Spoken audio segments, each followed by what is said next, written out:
ভাই লাস্ট 11 থেকে একটা ফোন আইছে। পরে কথা বলি, কাটটা দাও। ভাই আবার আরেকটা ফোন আইছে লাস্টে 99, দেখেন তো। কাজ করতেছি ভাইয়া, তুমি একটু কাটটা দাও, পরে কথা বলবো নি।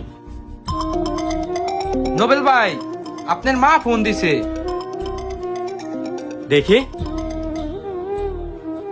হ্যালো মা। আচ্ছা ঠিক আছে মা, তুমি টেনশন করো না, আমি নিয়ে আসমু নে। এই ধর। আচ্ছা নোবেল ভাই, আপনি কে ওর ফোন ধরলেন না কাজের ব্যস্ততায়, কিন্তু আপনার মায় ফোন দিল সাথে সাথে ধরলেন যে? আরে বোকা, আমার ওই মাই ফোন দিছে যে মা ছোট থেকে আমি বড় হয়েছি। একটু অসুস্থ হইলে সবাই ঘুমিয়ে পড়তো, কিন্তু আমার মা ঘুমাইতো না। আমার মা সারা রাত আমার পাশে থাকতো।